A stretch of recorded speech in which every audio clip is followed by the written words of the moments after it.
लेकिन यूँ कहूँगी कि बाबा का वरदान है। बिना बाबा के हम क्या थे? कुछ भी नहीं। इसलिए आज जो कुछ भी है वो बाबा के ही वरदान की प्रैक्टिकल स्वरूप है।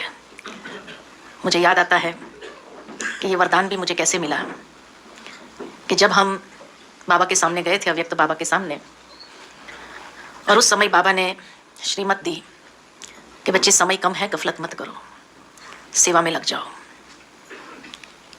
वैसे बाबा किसी को भी डायरेक्टली ये नहीं कहते हैं, लेकिन मुझे बाबा ने जब डायरेक्टली कहा कि गफलत मत करो, सेवा में लगो, मैंने हाँ तो भर ली।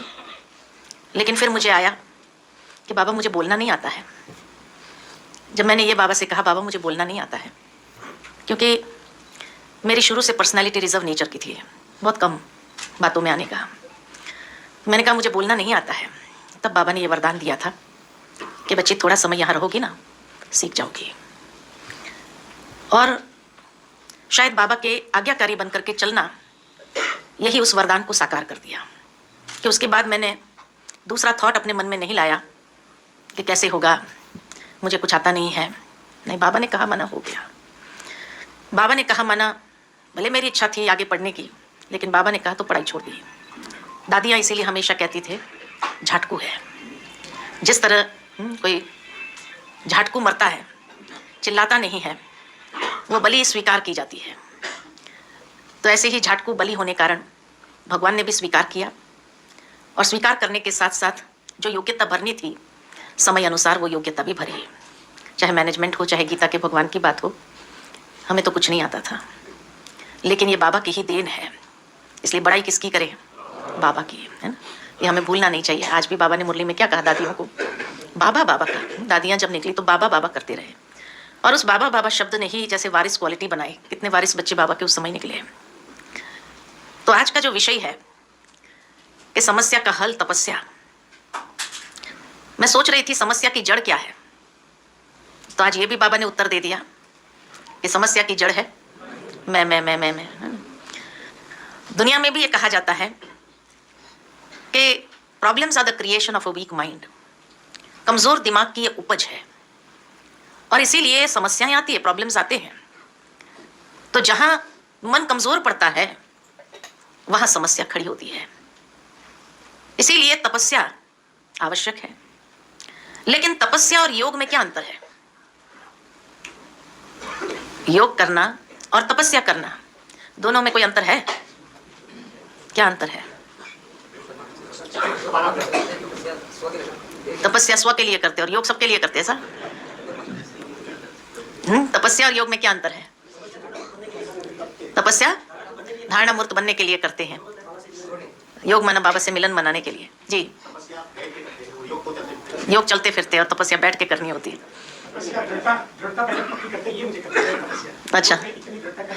अच्छा, योग माना इजी, हाँ, और तपस्या माना जहाँ दृढ़ता हो।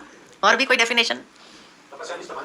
तपस्या माना तपाना, और योग माना रो रिहान करना, हाँ, बाबा से शक्तियाँ लेना। तपस्या में शक्ति नहीं मिलती है, तपस्या में विकर्म भस्म होते हैं। अच्छा, और भी कुछ? योग एक सब्जेक्ट है, 4 सब्जेक्ट है हमारे, ज्ञान, योग, धारणा, सेवा। तो योग एक सब्जेक्ट है, जबकि तपस्या एक जीवन है, एक सब्जेक्ट नहीं है। यह जीवन है। हर पल तपस्या चलती है हमारी। कोई क्षण ऐसी नहीं जब तपस्या नहीं हो रही है। परंतु हमने उस बात को समझा ही नहीं कि तपस्या कैसे जीवन हो गई। योग जैसे कहा कि चलते फिरते उठते बैठते भी कर सकते हैं। तपस्या हर मोमेंट है। खाली बैठ के करना उसको तपस्या नहीं कहा जाता है, हर मोमेंट तपस्या है। इसीलिए चारों सब्जेक्ट मिलाकर तपस्या हो जाती है। ज्ञान युक्त, योग युक्त, युक्ति युक्त और सेवा युक्त, ये चारों मिलाकर तपस्या है। योग एक सब्जेक्ट है जहां बाबा से हम सर्व संबंध जोड़ करके बाबा से रुरिहान करते हैं, लेकिन तपस्या में सब कुछ आ जाता है। इसीलिए कहा जाता है तपस्या का आधार त्याग है। बिना त्याग के तपस्या नहीं हो सकती है। इसीलिए मैंने कहा कि तपस्या एक जीवन है, क्योंकि हर पल हम यही त्याग करने का प्रयत्न करते हैं, मैं और मेरा।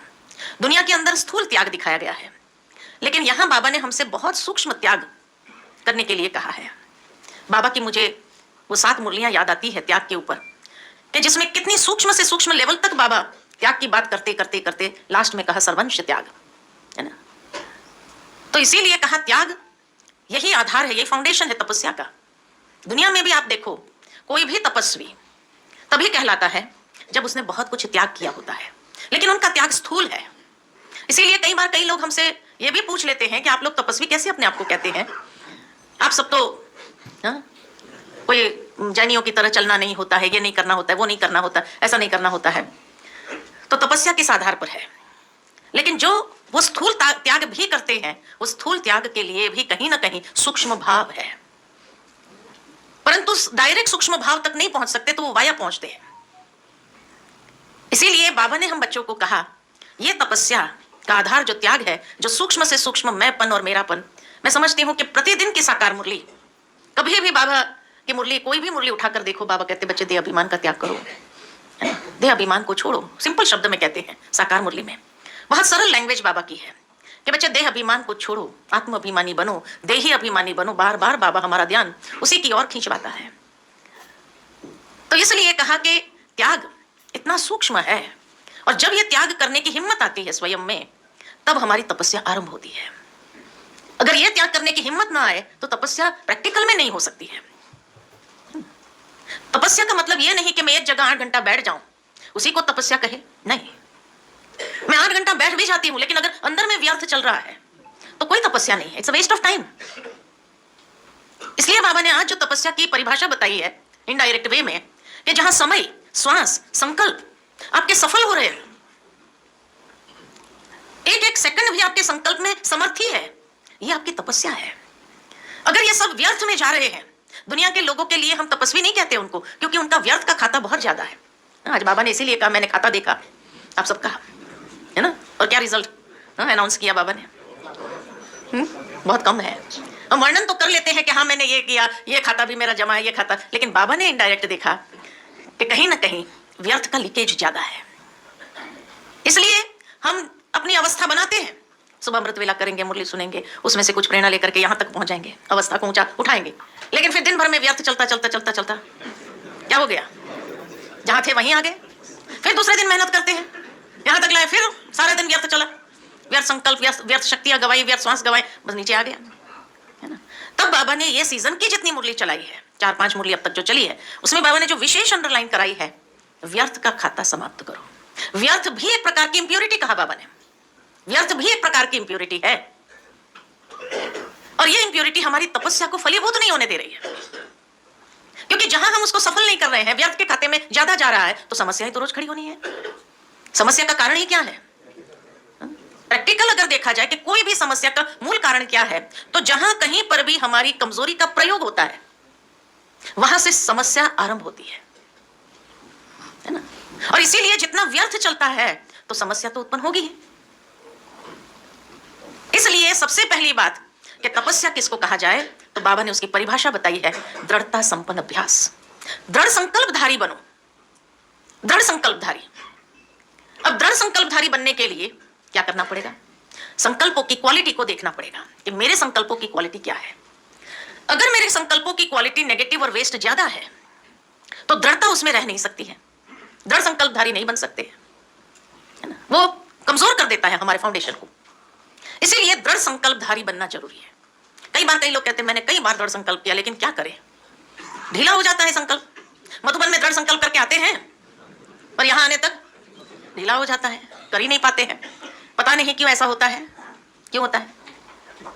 वातावरण।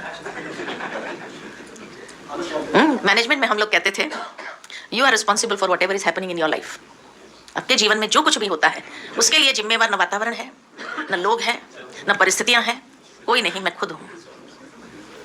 क्यों ऐसा कहते थे? मैनेजमेंट का ये सिद्धांत हम बताते थे कि जिस घड़ी हम अपनी अंगुली परिस्थिति पर, व्यक्ति पर, वातावरण पर हम उसको दिखाते हुए करेंगे, माना हम टोटली डिसएम्पावर हो जाते हैं और अपने कंट्रोल्स उस परिस्थिति के हाथ में, उस वातावरण के हाथ में दे देते हैं, वहां हम लाचार हो जाते हैं, मेरे पास ताकत नहीं।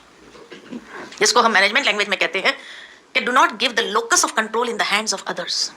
दूसरों के हाथ में अपने अपने सारे जो मन का कंट्रोल्स है वो नहीं दो, नहीं तो आप लाचार हो जाएंगे। इसीलिए हमें खुद जिम्मेवार होना होगा। I have to take up the responsibility. Self management उसी का नाम है। तो दृढ़ता संपन्न अभ्यास, ये बाबा की मुरली के अंदर बार बार तपस्या के लिए आया है कि दृढ़ संकल्पधारी बनो। लेकिन हमारा दृढ़ता संपन्न अभ्यास क्यों नहीं रहता है? दृढ़ता हमारी कमजोर क्यों हो जाती है? उसका कारण यही है कि हम अटेंशन की कमी, स्वयं के ऊपर अटेंशन की कमी हो जाती है। और यह नहीं कि दृढ़ता नहीं है, आपके पास है। मैं आपको बताऊं, जब से बाबा के ज्ञान में आए तब से लेकर के आपको ज्ञान अच्छा लगा, निश्चय बुद्धि हुए, बाबा की रोज मुरली सुनने लगे। सुनते हैं ना सभी? रोज मुरली सुनने लगे। अच्छा, जैसे जैसे बाबा ने एक एक धारणा की बातें मुरली के अंदर सुनाई कि प्याज लहसुन नहीं खाना है। कोई खाते हैं यहाँ? कोई खाते हैं यहाँ? नहीं खाते ना? छोड़ दिया ना? छोड़ दिया। कोई कितना भी आपको कहे हेल्थ के लिए बहुत अच्छा है, इसके लिए बहुत अच्छा है, खाओ खाओ, क्या करेंगे? दृढ़ता है ना? वहां कोई वातावरण ने प्रभाव डाला? नहीं डाला, नहीं खाते। इच्छा भी नहीं होती है। अगर कहीं कोई शादी में जाते भी है, देखते भी है, तो भी आपको मन ही नहीं होगा, मन ही नहीं होता है कि खाएं हम। तो दृढ़ता है ना? अच्छा, बाबा ने जब कहा कि बच्चे अमृत वेले उठना है, क्या करते? उठते हैं, भले बैठ करके थके होते हैं तो निद्रा करते हैं, लेकिन उठते हैं ना, लक्ष्य रखते हैं ना कि भाई मुझे उठना है। तो ये लक्ष्य रखा और उस पर दृढ़ रहते भी हैं। और पहले के समय में ज्ञान के पहले कितने बजे उठते थे? और अब उठते हैं। जिस दिन अमृत वेला मिस होता है, फील होता है जैसे कुछ मिस किया, ये फील होता है कि नहीं? तो दृढ़ता है ना? अच्छा, पवित्रता की धारणा जब जैसे ही आपने लिया, उसमें दृढ़ संकल्पधारी बने, कोई की ताकत है कि आपकी पवित्रता को भंग कर सके? नहीं करते। भावार्थ के जब इन बातों में दृढ़ता है, तो फिर जो सूक्ष्म कमजोरियां हैं उसको निकालने की दृढ़ता क्यों नहीं है? दृढ़ता तो है, प्रयोग नहीं करते हैं। उसका कारण यह है, कहीं ना कहीं अलबेलापन आ जाता है, आलस्य आ जाता है, इसलिए हमारी दृढ़ता कम होती है।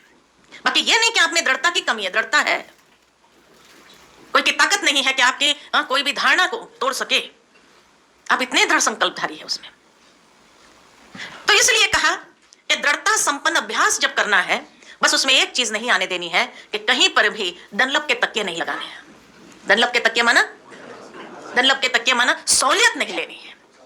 जैसे मान लो कि ध्रुव का गाथा पढ़ते ना छोटेपन में, उसने कहा मुझे माता पिता का प्यार अनुभव करना है, वो अगर ये माता पिता से नहीं हुआ तो मैं परमात्मा माता पिता से अनुभव करूंगा।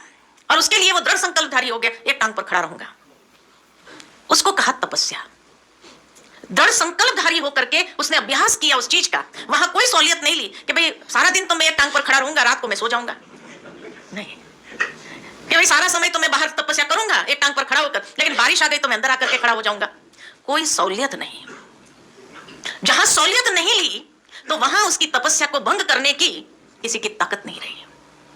हम लोग सहूलियत ढूंढते हैं, थोड़ा सा ये हो जाए तो चलेगा, थोड़ा सा ऐसा हो जाए, थोड़ा सा वैसा हो जाए, है ना? तो जहां ये सहूलियत लेना चालू किया, वहां धीरे धीरे आलस अलबेलापन जरूर आ जाता है। तो ये डनलप के तकिए हम लगाने लगते हैं, इसलिए हमारी तपस्या भंग होती है ना?